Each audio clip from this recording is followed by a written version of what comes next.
Hello and welcome to our new writing session. This is chapter 4, the descriptive writing.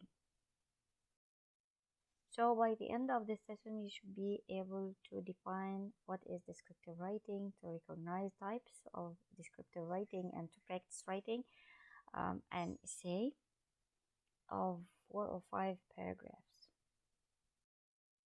So descriptive writing means or is like painting a picture with words. What is descriptive writing? Descriptive writing creates a picture of a person, place, thing, or event.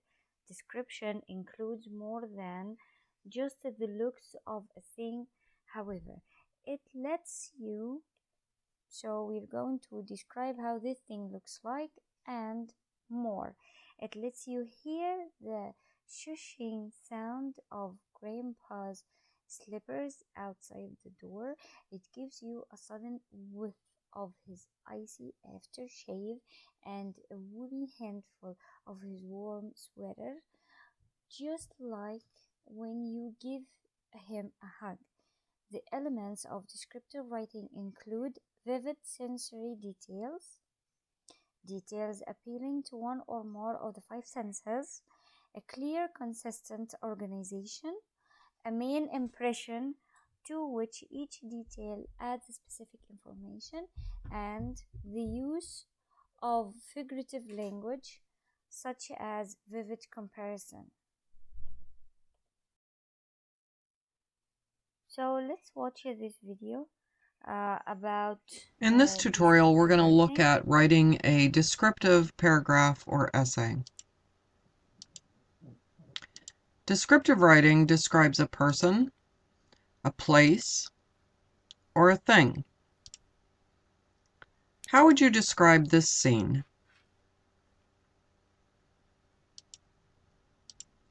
The structure of a descriptive paragraph or essay is the same as in a narrative paragraph or essay.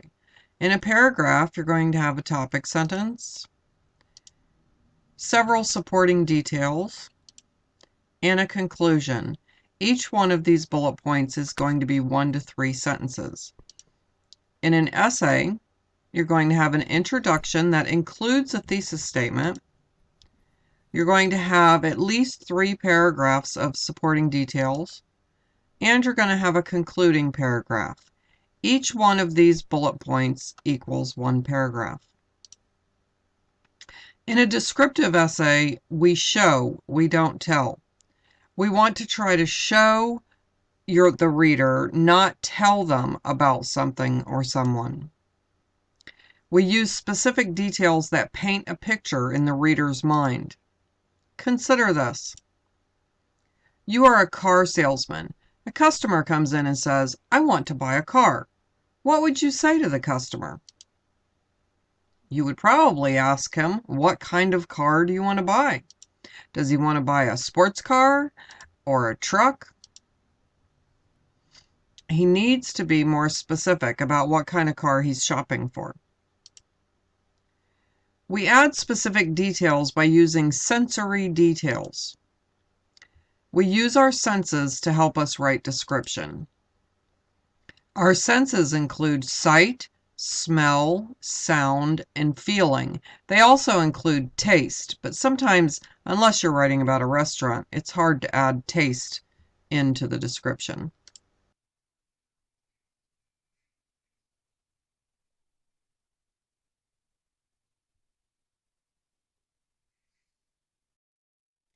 So, as you have watched in the video, while we write a descriptive writing, we should use the sensory details, that the smell, the looks, the texture, and the taste of things, and we should show and not tell, and we should use, of course, many vivid adjectives. So let's look at some examples of supporting details. Supporting details here, use your senses. Add specific details to support your topic or thesis statement. What do you see? What do you hear? What do you smell? what do you feel or how do you feel, and what do you taste. You have to think about these things and add these details to your essay. Okay, this is an example of an island that was a disaster after hurricane. So it's somehow related to the last assignment we did together. It was also about a hurricane or a tsunami. So that's why I put this for supporting details.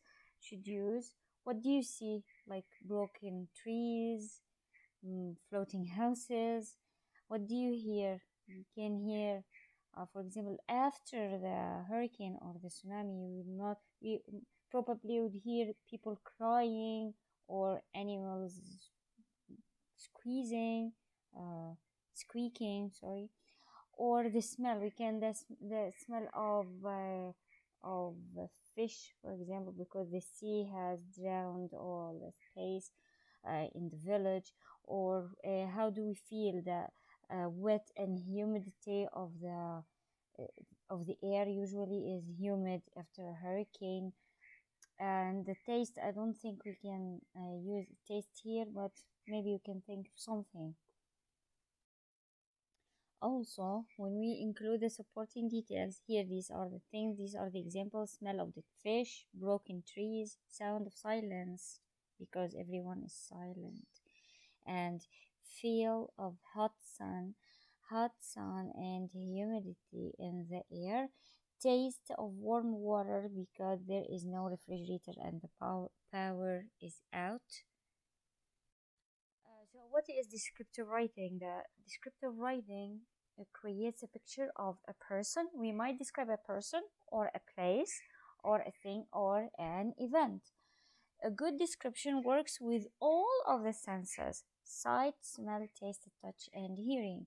Descriptive writing is the only type of writing which can be and should be used in all other forms: expository, narrative, and persuasive. So we can describe, of course, if we're writing narrative or anything else, any type of writing, we can use descriptive writing as we used in the when we wrote the short story last week. Types of descriptive writing, as we have mentioned in the previous slides. Your description may be one of several types. Descriptions of people or places portray, paint the physical appearance and personality of a person or place and show readers why the subject is important or special. Observations describe how describe an event the writer has witnessed. Remembrance is something that you recall a memorable experience in the writer's life when you remember something, but you have to describe specific moments on larger periods of time. And vignettes capture a single specific moment in the writer's life, painting a picture with words. Actually, vignette means a description of a specific thing. So also in your book, you're going to see something called main impression or dominant impression. So this is the main thing you're going to write about. You are describing one thing. That one thing is your main point. This becomes your topic or thesis statement. You might describe a room, a place, a person, or some other thing. So create a main impression. The descriptions that are most fun to read are those that create a main impression, an impression on the reader. An idea or feeling that ties the details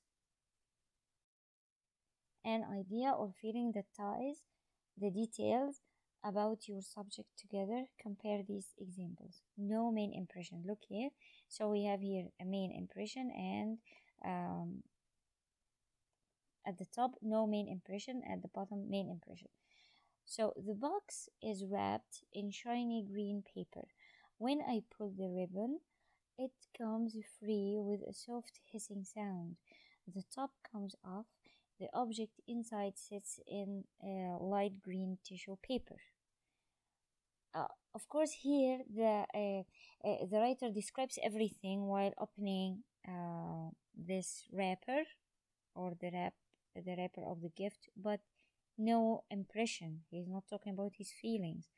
Okay, look here about the main impression. The box keeps calling me. Look here, this very strong sentence that is going to attract the reader's attention. Its wrapping of shiny green paper glints and winks in the light. So here, winks usually for people or for light, but it's not for a gift that is wrapped.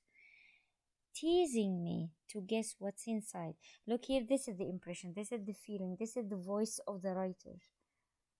He's talking about the gift as someone who's teasing him or her. Finally, it is my turn to open a gift. The ribbon pulls free, sighing, "Oh, all right, I'll tell you." Okay, so this is the ribbon talking. The top falls off, revealing a shape nestling in light green tissue paper. So the second paragraph is amazing because it gives us an impression how the writer is feeling while describing or in this event. So let's practice. Okay, so this is the classwork we're going to do together in the VCR. Think about your favorite animal and describe this animal. We're going to write this together. And if you would like to write another essay about another animal and describe it, please write it and send to me by email. And if you have any further questions, please post it or send to me by email. Thank you so much and see you.